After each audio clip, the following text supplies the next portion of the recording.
Boa tarde e bem-vindos uma vez mais ao Check-in Turismo, o podcast e o podcast da Escola de Hotelaria e Turismo do Porto. Hoje, com o nome gosto, tenho aqui comigo a Elena, que é a nossa aluna do curso de Hospitality and Operations Management. Porque a Elena é russa, o resto da entrevista será feito em inglês. So, Elena, thank you so much for giving us this interview. It is a pleasure to receive you here. Okay? So thank you so much. And I would like to start by asking you. Well, actually, we normally start our episodes by asking our interviewees about something they remember from their passage, either in the past or presently, at the HTP. But because you went to Fitur last week, I'd like to ask you if you could share a moment that you've enjoyed more during your visit to Madrid or Fitur. The moment I enjoyed more was the visit to Museum of Reina Sofia. It was the greatest place ever. Before I was in Prado, but for me, Museum of Reina Sofia is the best from the best. I only compare it with our Russian museums, for example, Tretyakov Gallery or Hermitage, but and I'm really pity that we have not enough time to be there. Okay, and why did you like so much? Why do you like so much the Reina Sofia Museum? Maybe because I was without my kids and I have enough time to feel the atmosphere there. And I love this mix of different time periods. For example, one hall is dedicated to Picasso, and suddenly another one is dedicated to culture of flamenco. So it's not about periods, but it's about different types of culture, Spanish culture, not Spanish culture, and so on. So it was awesome for me. Okay, cool. And by the way, we talked briefly before that, and now I will introduce you a question. Before you choosing to study hospitality, you have another course, another major. Can you share a bit what was it and what motivated? I studied history.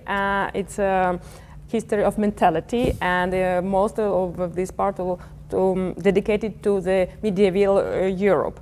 And I choose this course before, and maybe I choose this course, hospitality now, because I like to observe people, observe and make some conclusions, and this helped me to believe in mankind. Okay, very well. And more specifically, so the reason is the same for both, or is there any other reason for you to have chosen hospitality? Of course, life changes, and I change.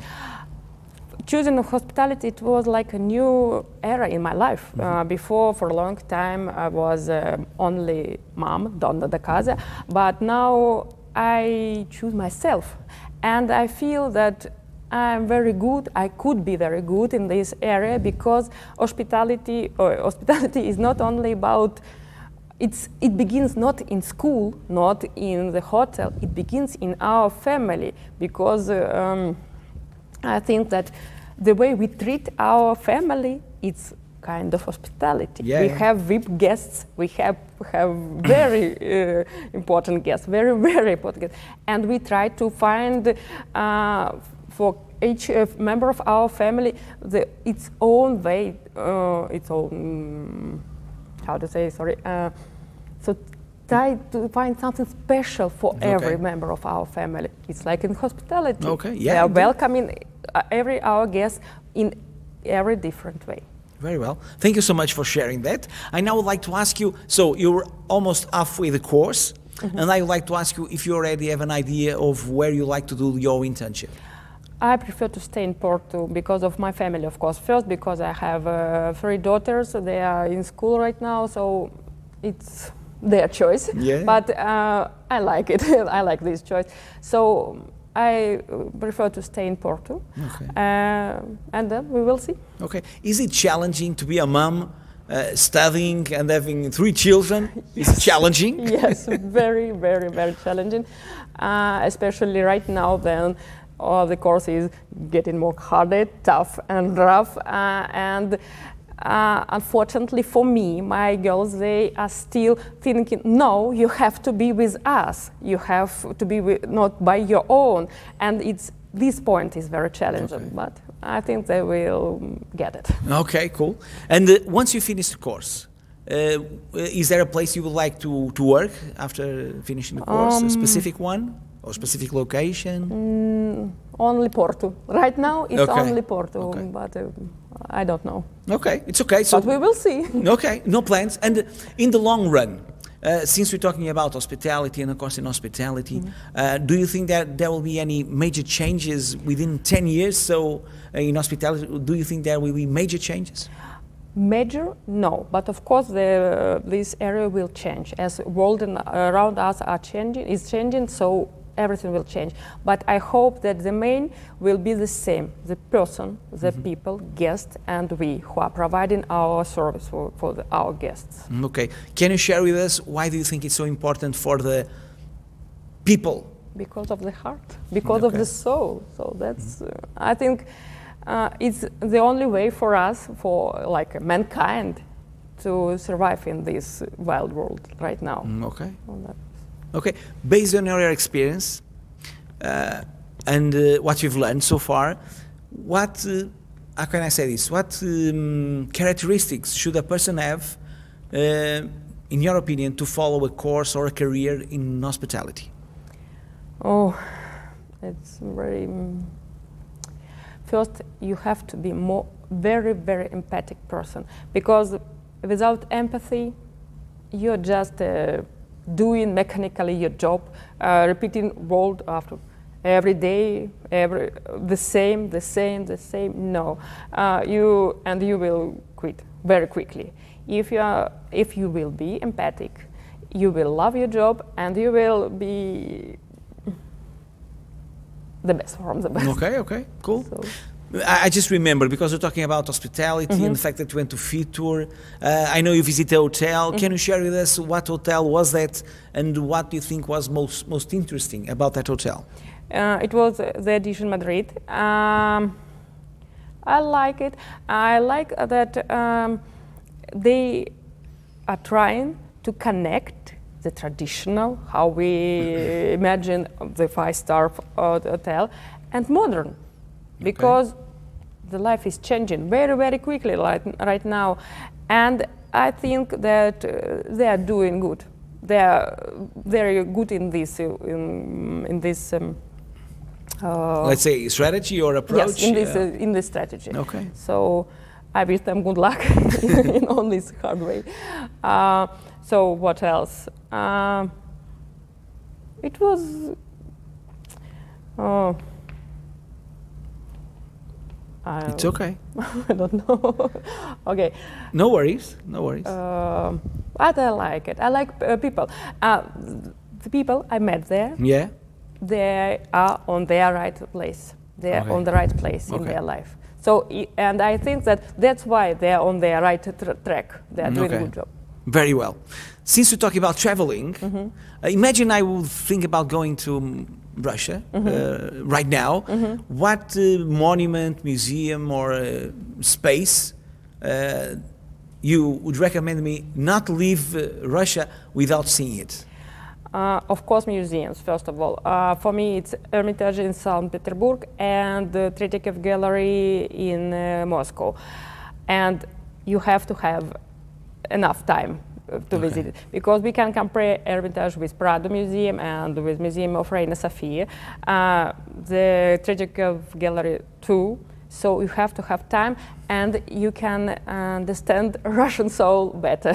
Okay, so we need to understand Russia to actually. Of course, we need to. It's about empathy.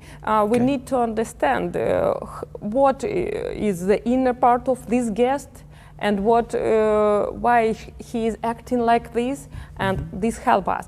And the same is with the nations, Russian, Portuguese, Americans. We need to make a try to understand what, and then it will be okay. Okay, very well. So thank you for sharing that. I never been to St. Petersburg, so maybe who knows in the future? Who knows? Yeah, who knows? And to wrap it up, I'd like to ask you, Elena, what do you normally do? What does a mom of 3 children normally does if she has free time? If I have free time, the best way we can spend time together with me and my husband is to go trekking, hiking, and I'm pretty happy that we are here in Portugal, because here we had a lot of different types of trails, and it could be mountain trails, it could be ocean trails, it could be 15 minutes apart from our house or 2 hours apart, but they are all very, very interesting, and the nature around us, for me, it's wonderful.